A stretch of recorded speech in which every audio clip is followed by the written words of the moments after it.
Hello my dear students, welcome to the class of mathematics by Maninder Singh Sidhu. In this class we are about to continue what we did in last class, यानी कि integration by substitution. फर्क ये रहेगा कि last class में जो हमने substitution की थी वो नॉन ट्रिग्नोमेट्रिक फंक्शंस में करी थी. आज हम सारे के सारे क्वेश्चन जो है वो सिर्फ ट्रिग्नोमेट्री के ही लेने वाले हैं. ठीक है, तो चलिए स्टार्ट करने से पहले आपको कुछ आइडेंटिटीज जो मैंने फर्स्ट क्लास में ही लिखवा दी थी, जैसे tan x का इंटीग्रेशन लिखवा दिया था minus log of mod cos x, but मैंने आपको वहीं पे बताया था कि ये स्टैंडर्ड इंटीग्रल नहीं है, ये डिराइव्ड होके बना है. ये डिराइव उसकी डेरिवेशन क्या है वो अब मैं आपको करवाने वाला हूं. तो चलिए स्टार्ट करते हैं. सबसे पहले इंटीग्रेशन ऑफ tan x ही सीखते हैं. tan x का इंटीग्रेशन कैसे निकालेंगे? इसको आप sin x by cos x लिख सकते हो. अब आपको ये देखना है कि कौन किसका डेरिवेटिव है. वैसे तो दोनों ही एक दूसरे के डेरिवेटिव हैं, बट आपको याद होगा कि जो f डैश x है वो हमेशा dx के साथ मल्टीप्लाई में होना चाहिए. तो यहां पे dx के साथ मल्टीप्लाई में तो sin x है, तो इसका मतलब हमें cos x को ही t मानना है. हम sin x को t नहीं मान सकते. तो अब हम इसको cos x को t मान लेंगे, डिफरेंशिएट करेंगे तो आ जाएगा minus sin x dx is equal to dt. But मेरे पास तो sin x dx ही है, तो ये वाला माइनस मैं उधर ट्रांसफर कर दूंगा. अब इसके बाद ये बन जाएगा माइनस dt और ये 1/t. अब 1/t का इंटीग्रेशन क्या होता है ये आप जानते हो अच्छे से, ये होता है log of mod t plus c. अब t की वैल्यू हम डाल देते हैं, तो t की वैल्यू ये हमारी आ चुकी है. यही हमने लर्न किया था, यही था tan x का इंटीग्रल. मैंने एक और बताया था सीकेंड की फॉर्म में, तो वो कैसे बनेगा एक्सक्यूज मी, ये ऊपर जाके माइनस पावर में चला जाएगा, ये लॉग की प्रॉपर्टी होती है. और अब मैं इसे 1/cos लिख सकता हूं. एक आंसर ऑलरेडी आ चुका है मेरा, तो इसको पावर में ले गए. अब मैं 1/cos x लिखूंगा, तो उसको हम लिख सकते हैं सीकेंट x प्लस सी. तो ये है इसकी दूसरी फॉर्म. चलिए tan x का आपने सीख लिया. इसी तरह से आप cot x का भी बना सकते हैं. cot x को आप कैसे लिखेंगे? cos x by sin x, और फिर sin x को t पुट करेंगे. अब चलते हैं नेक्स्ट हमें सीकेंट x का सीखना है. सीकेंट x का अगर आपको डेरिवेशन करना है तो वो आपको याद ही होना चाहिए कि इसका आंसर क्या आया था.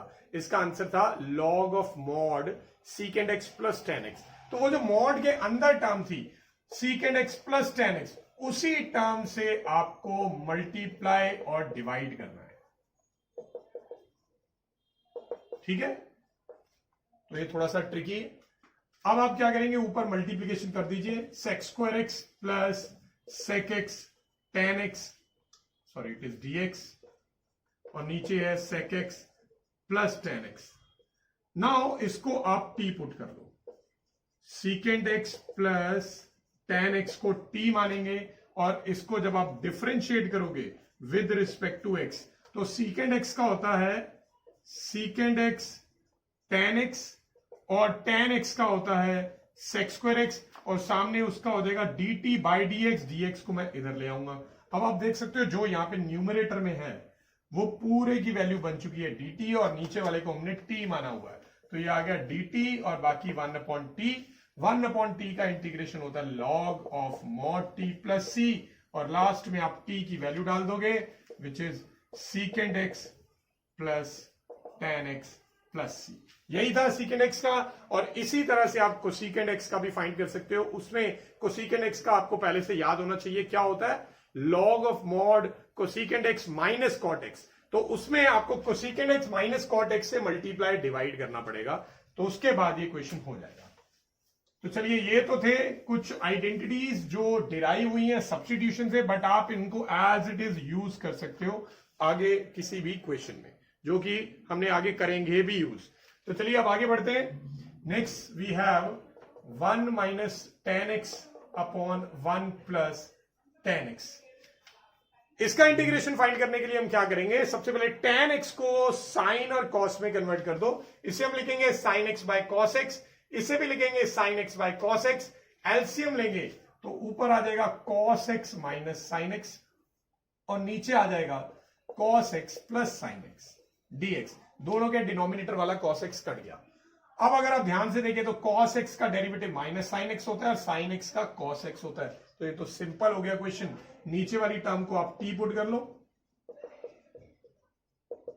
और जब आप इसको डिफरेंशिएट करोगे विद रिस्पेक्ट टू एक्स, तो कॉस एक्स का आ जाएगा minus sine x, sine x का आ जाएगा कॉस एक्स, और सामने उसका dt अपॉन dx, तो dx यहां आ जाएगा। तो ये जो न्यूमरेटर वाली टर्म है एग्जैक्ट बन गई, इस पूरे की वैल्यू है dt, तो ये पूरा टर्म आ जाएगा dt और साथ में 1 अपॉन टी, और 1 अपॉन टी का इंटीग्रेशन होता है log of mod t plus c, और लास्ट में आप t की वैल्यू डालेंगे, और t हमने किसको माना है cos x plus sine x mod में और प्लस सी, ये इसका आंसर आ चुका है।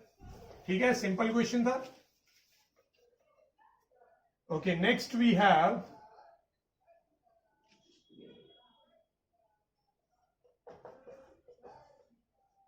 One plus cot x upon x plus log of sine x. अब ये क्वेश्चन देखने में काफी टफ लग रहा है, बट जो बहुत ज्यादा टफ लगे देखने में वो एक्चुअल में इतना टफ होता नहीं है। तो अब इसको कैसे मैनेज करना है, आप डिनोमिनेटर को ध्यान से देखिए, एक्स का डेरिवेटिव 1 ही होता है ना, और लॉग ऑफ साइन एक्स का अगर हम चेन रूल लगा के डेरिवेटिव लगाएं तो लॉग साइन एक्स का 1 बाय साइन एक्स, और फिर साइन एक्स का होता है कॉस एक्स, फिर वो cos x by sine x cot x भी बन सकता है। तो चलिए स्टार्ट करते हैं। डिनोमिनेटर वाली जो टर्म है उसी को t मानेंगे और फिर डिफरेंशिएट करेंगे विद रिस्पेक्ट टू x, तो इसका 1 हो जाएगा, जबकि ये बनेगा 1 बाय साइन एक्स, और फिर साइन एक्स का डेरिवेटिव कॉस एक्स हो जाएगा, और सामने आ गया dt अपॉन dx। अब ये क्या बन गया, आप देख सकते हो क्लियरली, ये कॉट एक्स बन गया है, और dx को मैं इधर ले आऊंगा, तो ये तो एग्जैक्ट न्यूमरेटर आ गया कि नहीं। तो अब न्यूमरेटर वाली टर्म को आपने dt मान लिया और नीचे वाले को आपने t माना था, तो आप देख रहे हो सारे के सारे एक ही फॉर्म में ये बन रहे हैं, log ऑफ मॉड t वाली फॉर्म में, और अब आप t की वैल्यू डाल देंगे which is x plus log of sine x plus c. ठीक है जी। तो इस तरह से ज्यादातर क्वेश्चन में आपको न्यूमरेटर या डिनोमिनेटर में कोई एक फंक्शन मिल जाएगा और दूसरा उसका डेरिवेटिव मिल जाएगा, तो इस तरह से आप ये क्वेश्चन टैकल कर लेंगे। So next we have cos x minus sine x upon 1 plus sine 2x।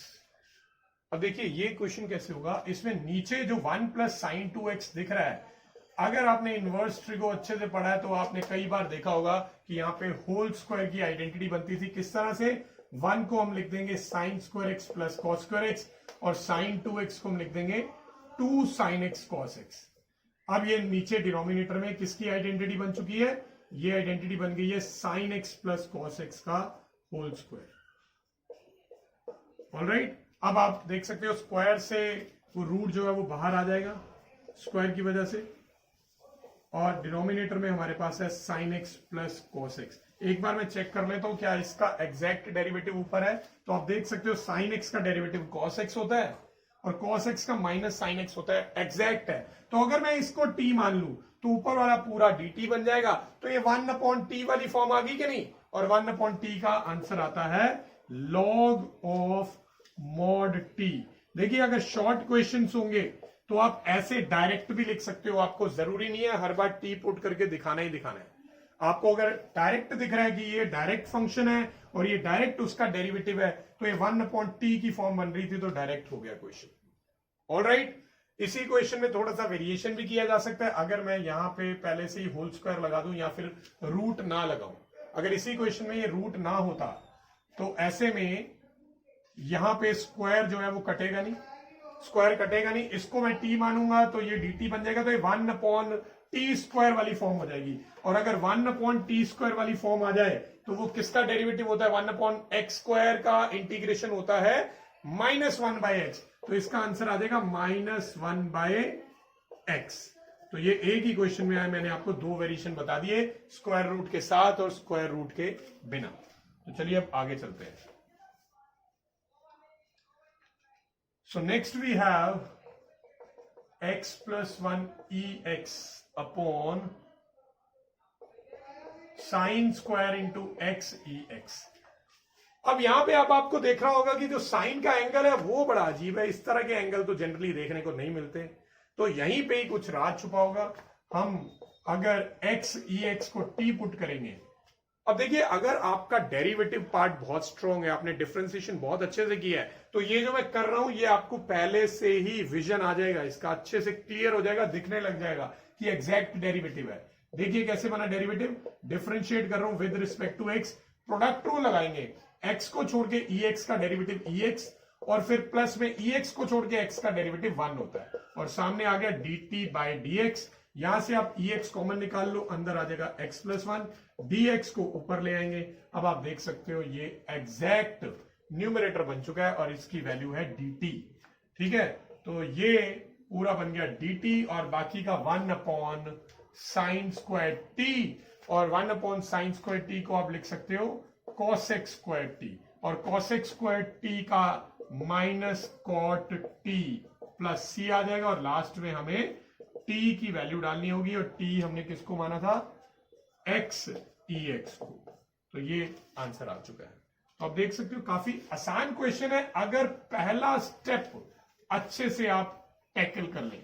तो पहला स्टेप क्रैक करना सबसे इंपॉर्टेंट है ये इंटीग्रेशन के अंदर। इसीलिए बच्चों को डिफिकल्ट लगता है, क्योंकि ज्यादातर बच्चे जो लैक ऑफ प्रैक्टिस में होते हैं, प्रैक्टिस अच्छे से नहीं करते, वो फर्स्ट स्टेप ही सही नहीं सोच पाते हैं, इसलिए आगे के क्वेश्चन उससे होते ही नहीं है। तो माइंड में ये इंप्रेशन सेट हो जाता है कि इंटीग्रेशन जो है वो बहुत टफ टॉपिक है। तो चलिए आगे चलते हैं। So now we have root of tan x और नीचे sin x cos x। बेटा जब भी कभी आपको रूट वाली टर्म दिखे ना इंटीग्रेशन में, तो आपका ज्यादा ध्यान उसी तरफ जाना चाहिए, वहीं पे ही उसका कहीं ना कहीं सोल्यूशन है, उसी के थ्रू सोल्यूशन निकलेगा। तो ज्यादातर केसेस में रूट के अंदर वाली टर्म को ही टी मानना होता है, या फिर रूट के अंदर जितनी भी टर्म्स हो उनमें से किसी पार्ट को टी मानना होता है। यहां पे तो रूट में एक ही है, वो है tan x। अगर हमने tan x को टी मान लिया तो उसका डेरिवेटिव क्या होता है, tan x का डेरिवेटिव होता है sec स्क्वायर x। क्या हमें यहां पे sec स्क्वायर x दिख रहा है, नहीं दिख रहा। नहीं दिख रहा तो कोई बात नहीं, आप sec स्क्वायर x से मल्टीप्लाई डिवाइड कर दो। जनरली हम इस तरह से सारे क्वेश्चंस में करते नहीं है, तो इस क्वेश्चन में क्यों किया, इस क्वेश्चन में इसलिए किया क्योंकि sec स्क्वायर x होता है 1 बाय cos स्क्वायर x, और जो कि इनके साथ सॉल्व हो पाएगा। तो अब मैं रेडी हूं tan x को t पुट करने के लिए, क्योंकि उसका डेरिवेटिव मेरे पास आया हुआ है। तो ये जो है ये एक्स्ट्रा टर्म है, इसको मुझे पहले सिंप्लीफाई करना पड़ेगा t पुट करने से पहले। ठीक है, तो ये वाले sec स्क्वायर x को ऐसे रहने देंगे, ये वाले sec स्क्वायर x को 1 बाय cos स्क्वायर x लिखेंगे। अब एक cos से cos कटेगा, अब ये sin बाय cos क्या बन जाएगा, tan x बन जाएगा। बिल्कुल, तो ऊपर हमारे पास रूट में tan x है, नीचे एक और tan x आ गया, और साथ में है sec स्क्वायर x dx। अब आप देख सकते हैं ये दोनों तो आपस में कट रहे हैं, तो रूट सिर्फ नीचे आ जाएगा। तो एक क्वेश्चन अब बहुत ही शॉर्ट फॉर्म में आ चुका है। अब आप जानते ही हैं कि हमें tan x को t पुट करना है, तो इसका डेरिवेटिव आ जाएगा sec स्क्वायर x dx, जो कि dt बनेगा। तो ये बन गया 1 बाय रूट टी dt। अब 1 बाय रूट x का इंटीग्रेशन आप जानते हैं वो होता है 2 रूट x, तो इसका आ जाएगा 2 रूट टी प्लस सी, और लास्ट में t की वैल्यू डालेंगे विच इज tan x। तो 2 रूट tan x आ चुका है। तो हमने काफी सारे इसी टाइप के क्वेश्चन जो है वो कवर कर लिए हैं, अभी और भी करेंगे। Next we have sec raised to the power 4 upon में tan x रूट में। अब ये भी वैसे ही क्वेश्चन है, रूट के अंदर tan x दिख रहा है, तो आपको पता है कैसे टैकल करना पड़ेगा ये क्वेश्चन। आपको tan x को t मानना होगा, और उसका डेरिवेटिव क्या होगा, sec square x। Luckily in this question हमारे पास sec स्क्वायर x है, और वो भी जरूरत से ज्यादा ही है, sec की पावर 4 है हमारे पास। तो हम इसे पहले ब्रेक करेंगे, sec square x into sec square x। ठीक है, अब ये टर्म को तो छेड़ने की जरूरत नहीं है, क्योंकि जब मैं tan x को t पुट करूंगा तो ये उसका डेरिवेटिव बनने वाला है। तो इसका क्या करें, इसका ये करेंगे, इसको साइन कॉस में मत करना, इसे कॉस में कन्वर्ट करके कोई फायदा नहीं होने वाला। इस बार वो साइन कॉस वाली टर्म्स तो है नहीं जिनसे ये कट जाएगा। तो sec स्क्वायर x की आइडेंटिटी का यूज कर रहा हूं, जो कि होती है 1 प्लस tan स्क्वायर x। याद है, यस, ये आइडेंटिटी। तो अब इसमें हम पुट करेंगे tan x को t, तो जब मैं इसका डेरिवेटिव लूंगा तो आएगा sec square x dx is equal to dt। तो sec स्क्वायर x dx की वैल्यू आ जाएगी dt, और बाकी बन चुका है 1 plus t square upon root t और ये dt आ गया। अब हमें इसको अलग अलग करना पड़ेगा। 1/√t बन जाएगा एक तो dt, और t स्क्वायर बाय √t क्या बनेगा, यहां पे t की पावर 2 है, यहां पे t की पावर हाफ है, डिवाइड करेंगे तो 2 में से हाफ माइनस हो जाएगा, तो t की पावर 3/2 बचेगा प्लस dt। सॉरी अभी इंटीग्रेशन नहीं किया। अब 1/√x का हम जानते हैं 2√x होता है, तो 2√t, यहां पे x की पावर n वाला फॉर्मूला लग जाएगा जो कि होता है x की power n+1/n+1 plus c। Integration हो चुका है, अब हम t की प्लेस पे tan x पुट कर देते हैं, तो ये अब हमारा फाइनल आंसर आने वाला है 2√tan x, और यहां पे बन जाएगा प्लस में tan x की पावर में 5/2, और नीचे भी 5/2 है, उल्टा हो जाएगा 2/5 प्लस c आ जाएगा। तो इस तरह से हमने इस टर्म का भी इंटीग्रेशन कर लिया इजिली। सिमिलर क्वेश्चन था उसी टाइप का। अब थोड़े डिफरेंट क्वेश्चन पे चले। चलिए नेक्स्ट हम करते हैं एक different question. We have tan x upon a plus b tan square x। अब ये थोड़ा सा डिफरेंट क्वेश्चन है। इसमें हम क्या करने वाले हैं, कोई डायरेक्ट तो आइडेंटिटी बनने नहीं वाली, यहां पे रूट भी नहीं है कि tan x को मैं t पुट करने की सोचूं। तो जब भी कुछ आपको नहीं समझ आ रहा हो, किसी का डेरिवेटिव नहीं दिख रहा, तो आप एक काम करिए, सबको साइन कॉस में कन्वर्ट कर दो। तो ऊपर जो tan x है वो बन जाएगा sin x by cos x, और इसको मैं लिखूंगा sin square x by cos square x। तो एलसीएम लेंगे तो बनेगा a cos square x plus b sin square x upon में cos स्क्वायर x, यही बनेगा ना, ठीक है। cos x से cos x काट लेंगे और इसको ऊपर ले आएंगे। ऊपर अब मेरे पास है sin x cos x upon a cos square x plus b sin square x।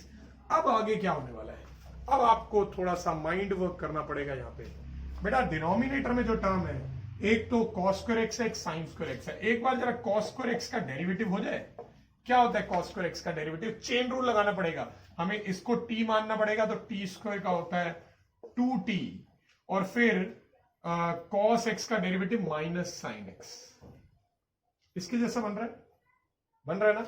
In fact ये आइडेंटिटी है किसकी, sin 2a की। तो cos स्क्वायर x का डेरिवेटिव होता है minus sin 2x। Now what about sin square x, जब sin square x का आप डेरिवेटिव लोगे तो उसमें भी इसको x मान लेंगे, x स्क्वायर का हो जाएगा 2x, और फिर sin x का हो जाएगा cos x। तो ये भी आप देख सकते हो कि ऑलरेडी sin 2x ही बन रहा है।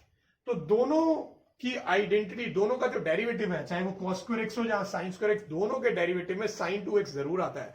तो अब यहां से मुझे हिंट मिला कि मुझे ऊपर sin 2x बनाना चाहिए, उसके लिए मैं 2 से डिवाइड और मल्टीप्लाई कर रहा हूं।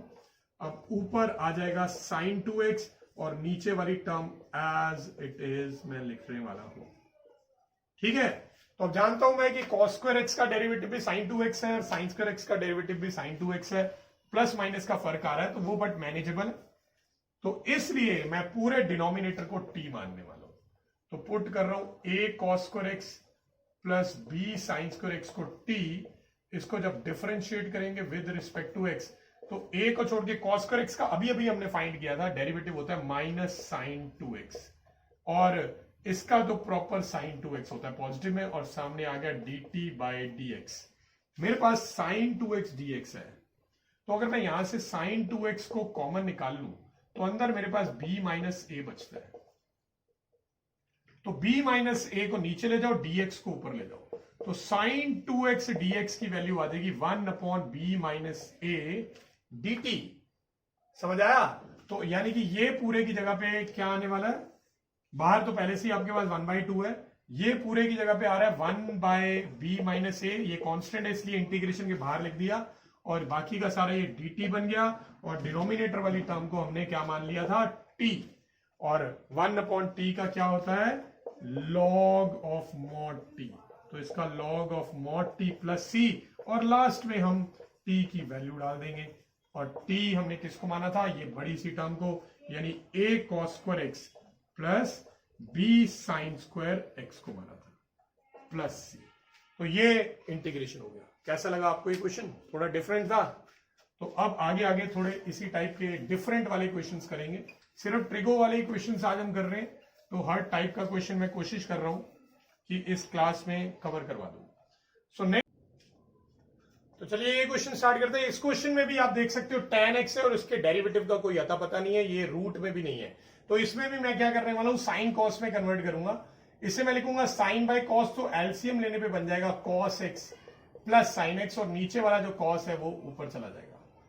अब यहां पे जो मैं करने वाला हूं वो स्टेप बहुत ही इंपॉर्टेंट है, बहुत यूनिक स्टेप है, अभी तक आपने किसी क्वेश्चन में नहीं किया, और आगे जाके एडवांस स्टेजेस पे आप कई क्वेश्चंस में ये देखोगे। नेक्स्ट इज मैं 2 से मल्टीप्लाई डिवाइड करने वाला हूं। ठीक है, 2 से मल्टीप्लाई डिवाइड करके फिर क्या करना है, ऊपर जो हमारे पास cos x 2 है उनको अलग अलग कर देंगे, और फिर कौन सी टर्म मिसिंग है। एक्चुअल में ये मैं क्यों कर रहा हूं, क्योंकि नीचे मेरे पास cos x और sin x दोनों है, मगर ऊपर कोई एक ही है। तो जब भी ऐसा क्वेश्चन आए जिसमें ऊपर सिर्फ एक ही हो, यहां sin x यहां cos x, और डिनोमिनेटर में दोनों टर्म हो प्लस में, तो ऐसे ही करना है 2 से मल्टीप्लाई डिवाइड करके।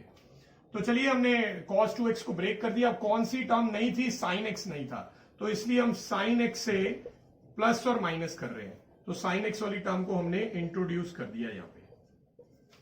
अब cos x और sin x का पेयर बना के अलग कर लेंगे। एक आ जाएगा cos x plus sin x upon में cos x plus sin x dx, और दूसरी टर्म अलग कर रहा हूं इसलिए हाफ को उसके साथ भी लिखना पड़ेगा। दूसरी टर्म है cos x minus sin x upon cos x plus sin x। Main idea है इसकी, ये पूरा कट जाएगा, सिर्फ 1 रह गया, 1 dx का dx आ जाएगा, और यहां पे क्या नीचे वाले का डेरिवेटिव ऊपर बन रहा है, यस बन रहा है। अब cos x का डेरिवेटिव माइनस sin x ही होता है, और sin x का डेरिवेटिव cos x ही होता है, तो आपको t पुट करके दिखाने की भी जरूरत नहीं है, डायरेक्ट कर सकते हो। ये 1/2 के साथ x बन जाएगा, क्योंकि dx का इंटीग्रेशन x होता है, और साथ में अगर हम इसको t मान लें तो ऊपर पूरा एग्जैक्ट dt है, तो ये 1/t की फॉर्म है, तो 1/t का होता है log of mod t plus c। तो इस तरह से हो गया। ठीक है, अगर ऊपर sin x minus cos x दिया होता तो हमें पहले माइनस कॉमन निकालना पड़ता। तो ये छोटी छोटी एडजस्टमेंट्स है जो हमें क्वेश्चन में नीड के अकॉर्डिंग करनी होती है। तो नेक्स्ट जो मैं आपको क्वेश्चन करा रहा हूं, ये एक थोड़ा सा ट्रिकी क्वेश्चन है, एनसीईआरटी का ही है। 1/रूट में आपको दे रखा है साइन क्यूब एक्स, और साथ में है साइन एक्स प्लस ए। तो आप इस क्वेश्चन में क्या करेंगे, सबसे पहले तो आप देखिए रूट में से कुछ बाहर आ सकता है। देखिए पावर 3 है, तो पूरा का पूरा तो बाहर नहीं आएगा, तो अभी रहने देते हैं। यहां पे मैं साइन एक्स प्लस ए की आइडेंटिटी लगाता हूं, यानी साइन ए प्लस बी वाली। तो साइन ए प्लस बी की आइडेंटिटी होती है sign A cos B plus cos A sine B, ये आइडेंटिटी बन गई, और पूरा याद रखिए स्क्वायर रूट के अंदर है। अब ये दोनों में से मैं साइन एक्स कॉमन निकालूंगा। क्या, साइन एक्स, बट आप देख रहे होंगे साइन एक्स तो यहां पे है ही नहीं, तो कोई बात नहीं, एक टर्म में तो है, दूसरी में नहीं है, दूसरी के डिनोमिनेटर में हम लिख देंगे।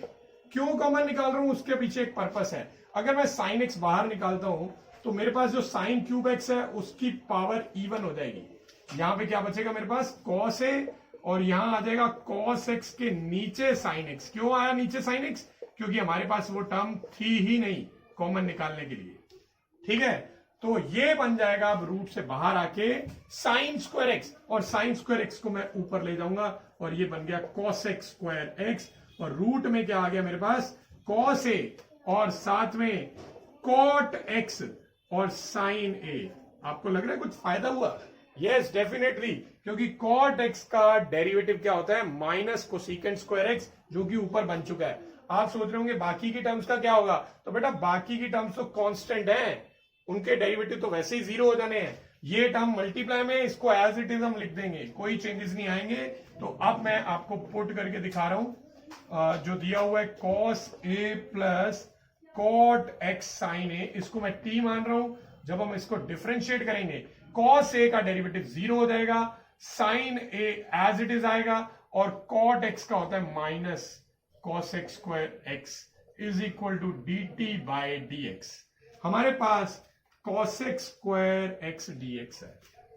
ठीक है, तो साइन ए को उधर जाना पड़ेगा, तो cos x square x dx को ऊपर ले आऊंगा, तो 1 बाय माइनस 1 बाय साइन ए को अदर साइड पे ले जाएंगे, ये बन गया।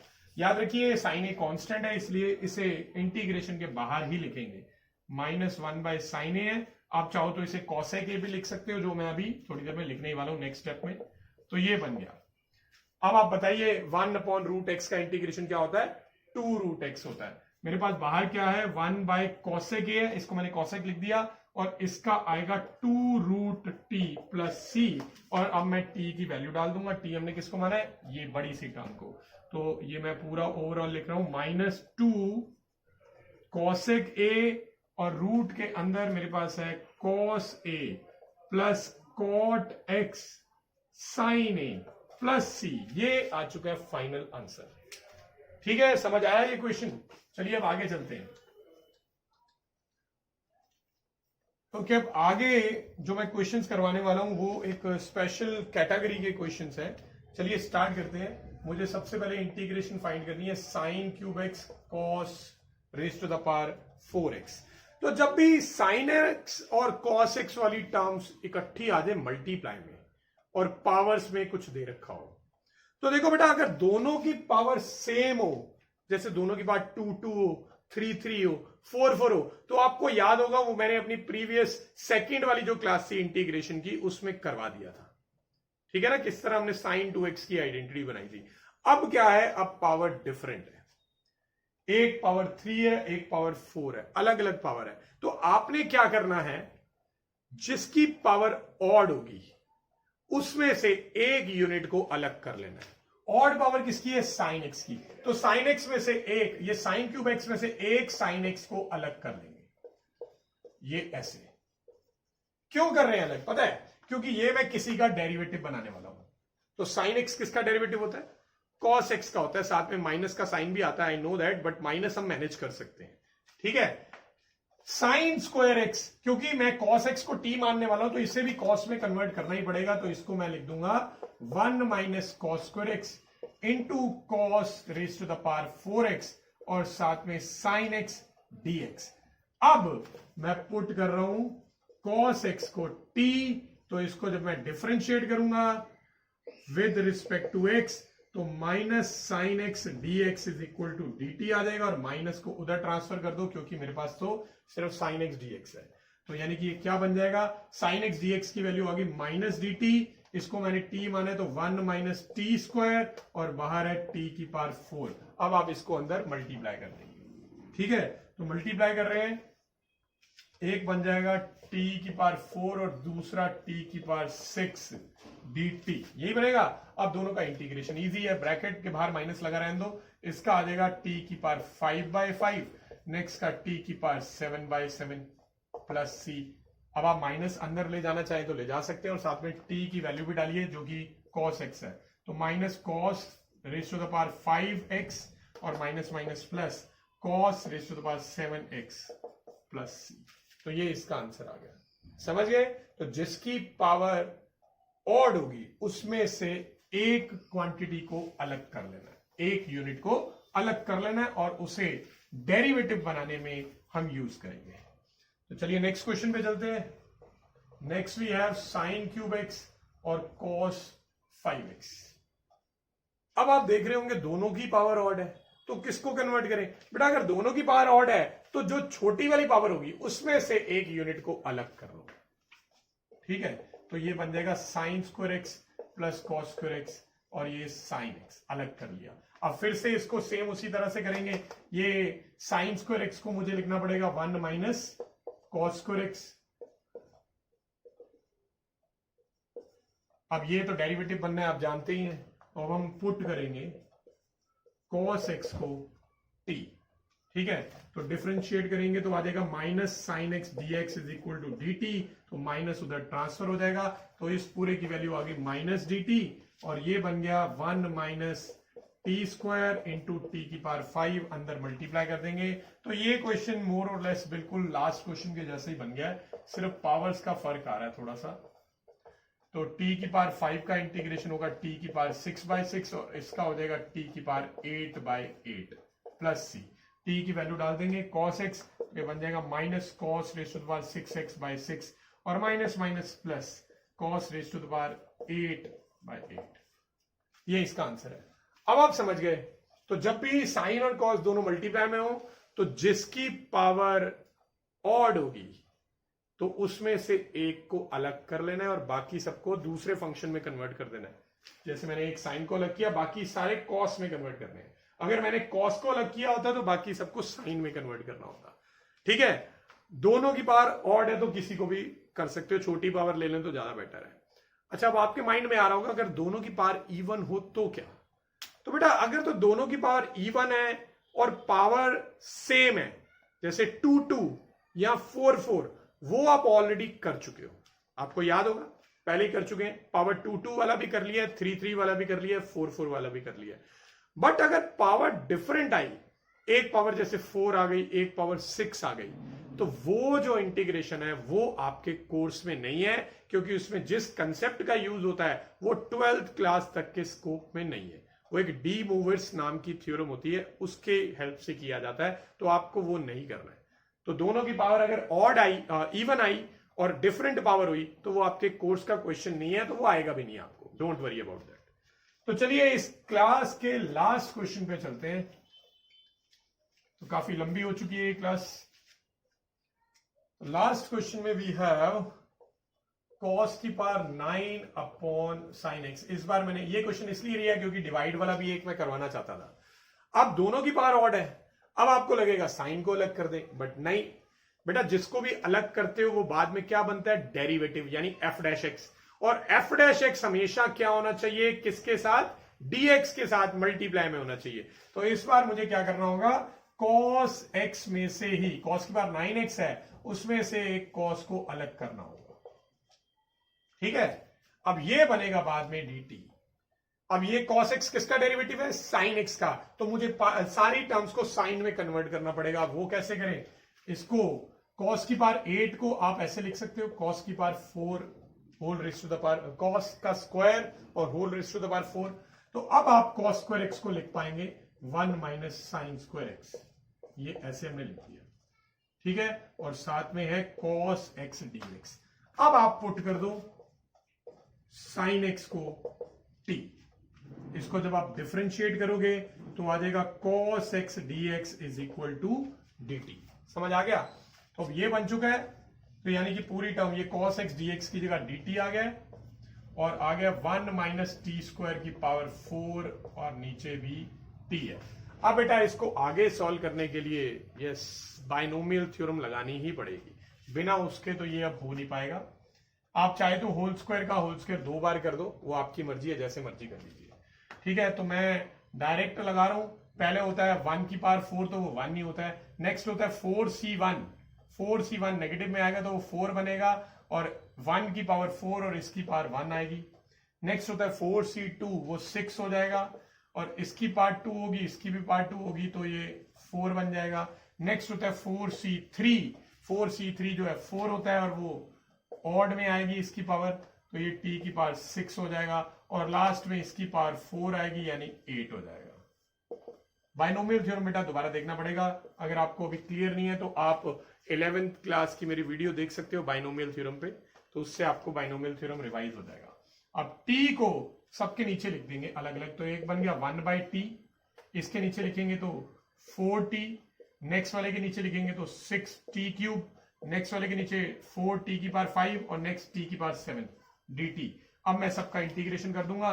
1/t का आएगा log of mod t, 4t का आएगा t²/2 जो कि इससे कट जाएगा, 6t³ का आएगा t की पावर 4/4 वो भी थोड़ा सा कटेगा, t की पावर 5 का आएगा t की पावर 6/6 अगेन थोड़ी सी कटिंग, और t की पावर 7 का आ जाएगा t की पावर 8/8 प्लस c। ये आंसर आ चुका है, बट हमें अभी t की वैल्यू डालनी है। तो t हमने किसको माना था? साइन x को, तो मैं डाल रहा हूं यहाँ पे log of mod sine x, और नेक्स्ट है 2 साइन स्क्वायर x, उससे नेक्स्ट है 3/2 साइन की पावर 4x, उससे नेक्स्ट है -2/3 साइन की पावर 6x, और लास्ट में 1/8 साइन की पावर 8x/8 प्लस c लगाना मत भूलना, नहीं तो आधा नंबर कट जाएगा फालतू में।